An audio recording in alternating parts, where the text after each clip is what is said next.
नमस्कार दोस्तों, welcome to all of you to the objective question test series 2 जो कि है on constitution of India.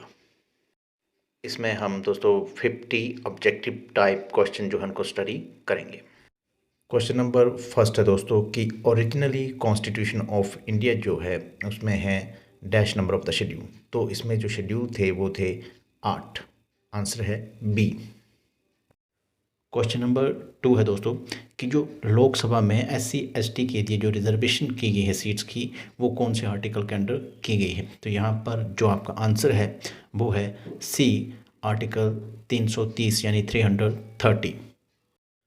Question number 3 है दोस्तों कि जो प्रोक्लेमेशन किया जाता है इमरजेंसी का आर्टिकल 352 के अंडर, वो जब शुरुआत में कितने टाइम के लिए वैलिड होता है। तो यहाँ पर आंसर जो है वो है आपका ए, 1 मंथ यानी 1 महीने के लिए वो वैलिड रहता है।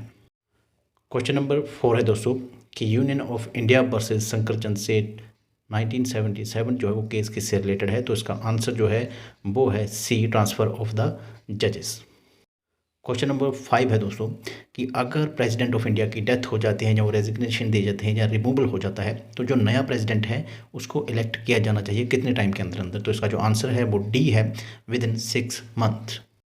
क्वेश्चन नंबर 6 है दोस्तों कि जो पार्डनिंग पावर है प्रेसिडेंट ऑफ इंडिया और गवर्नर की, वो कौन से आर्टिकल के अंडर मेंशन की गई है। तो यहाँ पर जो सही आंसर है वो सी है, 72 एंड 161। क्वेश्चन नंबर 7 है दोस्तों, डॉक्ट्रिन ऑफ सेवरेबिलिटी किससे रिलेटेड है। तो इसका सही आंसर जो है वो ए है, आर्टिकल 13। क्वेश्चन नंबर 8 है दोस्तों कि जो सरकारी कमीशन था वो किस से रिलेटेड था। तो यहाँ पर आंसर जो है आपका वो बी है, centre and state relationship. Question number 9 है दोस्तों कि जो लेजिस्लेचर होती है स्टेट की, उसकी जो प्रोसीडिंग होती है उसमें कोई भी कोर्ट किसी तरह की इंक्वायरी नहीं कर सकता। ये किस आर्टिकल के अंडर लिखा गया है। तो ये आर्टिकल 212 के अंडर लिखा गया है। आंसर है बी। क्वेश्चन नंबर 10 है दोस्तों कि जो ड्यूरेशन होता है स्टेट लेजिस्लेटिव असेंबली का वो क्या होता है। तो इसका आंसर जो है वो ए है, 5 ईयर्स। क्वेश्चन नंबर 11 है दोस्तों कि जो वाइस प्रेसिडेंट ऑफ इंडिया है उसके इलेक्शन के लिए एलिजिबिलिटी क्या है। तो इसमें आंसर जो है वो आपका डी है, all of the above. Question number 12 है दोस्तों कि जो फंडामेंटल राइट है अंडर इंडियन कॉन्स्टिट्यूशन, उसको किस पार्ट के अंडर मेंशन किया गया है। तो यहाँ पर जो आंसर रहेगा वो आपका सी रहेगा, part 3 of the Indian constitution. Question number 13 है दोस्तों कि सुप्रीम कोर्ट ऑफ इंडिया का जो मोटो है वो क्या है। तो इसका आंसर है सी, यतो धर्मस्ततो जय, जिसका मतलब होता है where there is righteousness there is victory. Question number 14 है दोस्तों कि वर्ड मैडमस जो है उससे क्या अभिप्राय है, उसका क्या मतलब होता है। तो यहाँ पर आंसर जो है वो होगा आपका ए, द ऑर्डर। क्वेश्चन नंबर 15 है दोस्तों कि जो फंडामेंटल ड्यूटीज़ हैं वो कॉन्स्टिट्यूशन ऑफ इंडिया में इंसर्ट की गई थी कौन सी अमेंडमेंट के जरिए। तो यहाँ पर जो आंसर है वो है आपका सी, यानी 42nd amendment act 1976। Question number 16 या 16 है दोस्तों कि dash is the supreme commander of defence forces of union of India. तो यहाँ पर जो आपका सही आंसर है वो है डी, यानी प्रेसिडेंट ऑफ इंडिया जो है वो डिफेंस फोर्सेस का सुप्रीम कमांडर माना जाता है। क्वेश्चन नंबर 17 है दोस्तों कि प्रेसिडेंट ऑफ इंडिया जो है वो हाउस ऑफ पीपल यानी लोकसभा के लिए कितने एंग्लो इंडियंस नॉमिनेट कर सकता है। तो यहाँ पर जो आंसर है वो है आपका बी, यानी कि वो 2 जो है एंग्लो इंडियन नॉमिनेट कर सकता है। क्वेश्चन नंबर 18 है दोस्तों कि कौन सा केस है फॉलोइंग में से जिसको कि ओटो शंकर के केस के नाम से जाना जाता है। तो यहाँ पर जो आंसर है आपका सही वो है B, R Rajkumar versus state of Tamil Nadu 1994 को ही ओटो शंकर के केस के नाम से जाना जाता है।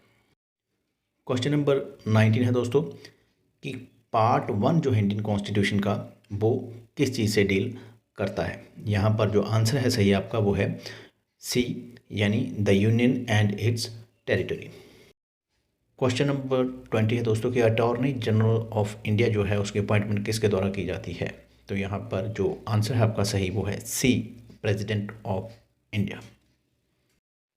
क्वेश्चन नंबर 21 है दोस्तों कि जो डिक्लेरेशन ऑफ इमरजेंसी होती है आर्टिकल 356 के अंडर, वो इनिशियली कितने पीरियड के लिए होती है। तो यहाँ पर जो सही आंसर है वो है आपका बी, वो इनिशियली 2 मंथ के पीरियड के लिए होती है।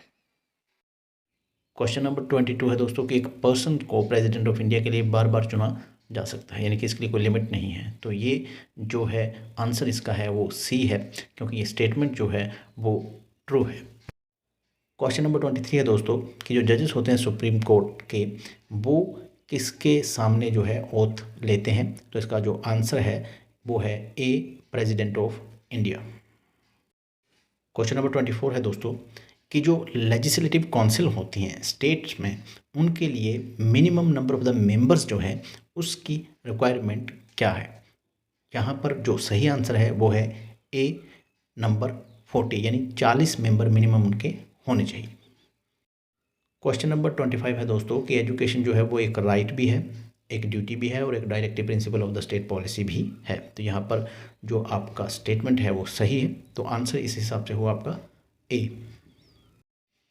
क्वेश्चन नंबर 26 है दोस्तों कि डॉक्ट्रिन ऑफ वेवर जो है वो किससे कंसर्न है। तो यहाँ पर जो आंसर है आपका वो होगा डी, आर्टिकल 13 से ये कंसर्न है।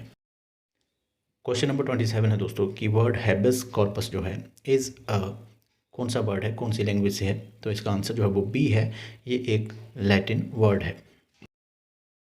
क्वेश्चन नंबर 28 है दोस्तों कि a person to be appointed as a जज ऑफ हाई कोर्ट शैल, इसका आंसर जो है वो है सी, आइदर ए और बी, यानी कि या तो वो गवर्नर के सामने ओथ लेगा या फिर गवर्नर के द्वारा अपॉइंट किए हुए किसी व्यक्ति के सामने। क्वेश्चन नंबर 29 है दोस्तों कि प्रेसिडेंट ऑफ इंडिया को काउंसिल ऑफ मिनिस्टर के जितने भी डिसीजन होते हैं, चाहे वो एडमिनिस्ट्रेशन से रिलेटेड हो या कोई प्रपोजल हो, वो कौन कम्युनिकेट करता है या किसकी ड्यूटी होती है। तो इसका जो आंसर है वो है दोस्तों B, prime minister of India. Question number 30 है दोस्तों कि सिटीजनशिप बाय डोमिसाइल जो है वो कौन से आर्टिकल के अंडर मेंशन की गई है। तो यहाँ पर जो आंसर है वो है बी, यानी कि article 5 of the Indian constitution.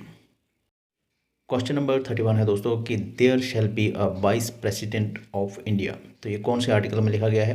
तो यहाँ पर आंसर आपका जो है वो डी है, article 63 of the Indian constitution. Question number 32 है दोस्तों कि जो प्रोहिबिशन अगेंस्ट सेल्फ इनक्रिमिनेशन जो है वो कौन से आर्टिकल के अंडर मेंशन किया गया है। तो यहाँ पर जो आंसर है आपका वो सी है, आर्टिकल 20 क्लॉज 3 के अंडर इसको मेंशन किया गया है। क्वेश्चन नंबर 33 है दोस्तों कि जो स्कोप है रिट इशू करने का आर्टिकल 226 के अंडर वो वाइडर है उस स्कोप से जो कि आर्टिकल 32 के अंडर दिया गया है। तो इसका कारण क्या है, आंसर इसका है सी, आर्टिकल 226 के अंडर जो है रिट फंडामेंटल राइट के लिए और दूसरे पर्पसेस के लिए भी इशू की जा सकती है, जबकि 32 के अंडर वो सिर्फ फंडामेंटल राइट के लिए ही इशू की जा सकती है। क्वेश्चन नंबर 34 है दोस्तों कि वर्ड रिपगनेंसी जो है वो कौन से आर्टिकल से रिलेट करती है। तो यहाँ पर आंसर जो है वो बी है, आर्टिकल 254 के अंडर इसका मेंशन आता है। क्वेश्चन नंबर 35 है दोस्तों कि जो गवर्नर की पावर है ऑर्डिनेंस को इशू करने की, वो कौन से आर्टिकल के अंडर मेंशन की गई है। तो इसका आंसर जो है वो डी है, अंडर आर्टिकल 213। क्वेश्चन नंबर 36 है दोस्तों कि रेस्ट जुडिकाटा जो है वो अप्लाइड नहीं होता है एक रिट पर, वो कौन सी है। तो इसका आंसर जो है वो सी है, writ of habeas corpus. Question number 37 है दोस्तों कि प्रेसिडेंट ऑफ इंडिया को वाइस प्रेसिडेंट ऑफ इंडिया भी बनाया जा सकता है, हालांकि ये होता नहीं है बट ऐसा हो सकता है। तो इसका जो आंसर है वो ए है, यस, और इसके लिए आप आर्टिकल 66 क्लॉज 4 की एक्सप्लेनेशन को देखिए तो आप समझ जाएंगे। क्वेश्चन नंबर 38 है दोस्तों कि सुप्रीम कोर्ट ऑफ इंडिया को कंसल्ट करने की पावर किसके पास है। तो इसका जो आंसर है वो बी है, president of India. Question number 39 है दोस्तों कि जो पार्लियामेंट्री गवर्नमेंट का कंसेप्ट है इंडियन कॉन्स्टिट्यूशन में, ये कहाँ से लिया गया है। तो इसका जो आंसर है वो बी है, यूनाइटेड किंगडम से। क्वेश्चन नंबर 40 है दोस्तों कि यूनियन जो है वो कंट्रोल कर सकती है स्टेट्स के ऊपर इन नॉर्मल टाइम्स भी, वो कौन सी सिचुएशन हो सकती है। तो इसका आंसर जो है वो यहाँ पर डी है, all of the above situation के जरिए जो यूनियन है वो कंट्रोल कर सकती है स्टेट्स को।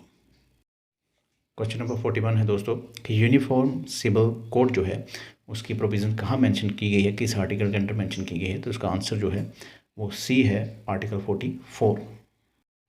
क्वेश्चन नंबर 42 है दोस्तों कि फॉलोइंग में से कौन सा फाइनेंशियल बिल होता है। तो यहाँ पर जो आपका आंसर है वो डी है, जितने भी हैं ऊपर ABC ये सभी फाइनेंशियल बिल की डेफिनेशन में आते हैं। क्वेश्चन नंबर 43 है दोस्तों कि रिट ऑफ सर्टिलरी और प्रोहिबिशन जो है वो की जा सकती है किसके खिलाफ। तो यहाँ पर आंसर जो है वो आपका ए है, वो जुडिशियल अथॉरिटी और क्वाज़ी जुडिशियल अथॉरिटी दोनों के खिलाफ हो सकती है। क्वेश्चन नंबर 44 है दोस्तों कि फ्रीडम ऑफ प्रेस जो है उसको एक्सप्रेसली मेंशन नहीं किया गया है इंडियन कॉन्स्टिट्यूशन में, पर ये आर्टिकल 19(1)(a) के अंडर फॉल करती है। तो यहाँ पर जो आंसर है इसका वो बी है, ये स्टेटमेंट जो है वो सही है, यानी statement is true. Question number 45 है दोस्तों कि वेबल प्लान जो था वो कौन से साल में इंट्रोड्यूस किया गया था। तो ये किया गया था 1945 में, आंसर है सी। क्वेश्चन नंबर 46 है दोस्तों कि पार्ट 9B जो है इंडियन कॉन्स्टिट्यूशन का वो कोऑपरेटिव सोसाइटी को लेकर है और ये कब ऐड किया गया था। इसका जो आंसर है वो बी है, 97th अमेंडमेंट 2011 को ये ऐड किया गया था। क्वेश्चन नंबर 47 है दोस्तों कि फॉलोइंग में से कौन सा केस जो है वो फंडामेंटल राइट के केस के नाम से जाना जाता था। तो यहाँ पर जो आपका आंसर है वो है A, Keshavananda Bharati versus state of Kerala 1973। Question number 48 है दोस्तों कि जो ऑफिशियल लैंग्वेज है यूनियन की अंडर आर्टिकल 343 वो कौन सी है। तो यहाँ पर आंसर जो है आपका वो डी है, हिंदी इन देवनागरी स्क्रिप्ट। क्वेश्चन नंबर 49 है दोस्तों कि कॉन्स्टिट्यूशन का वो कौन सा पार्ट है जो कि यूनियन को लेकर जो प्रोविजन हमको डील करता है। तो यहाँ पर जो आंसर है आपका वो है पार्ट 5। क्वेश्चन नंबर 50 है दोस्तों कि एक्टिंग चीफ जस्टिस इंडिया को अपॉइंट किया जा सकता है कब। आंसर जो इसका सी है, आइदर ए और बी, यानी ए या बी इन दोनों में से कोई एक कंडीशन होती है तो वो एक्टिंग चीफ जस्टिस को अपॉइंट किया जा सकता है।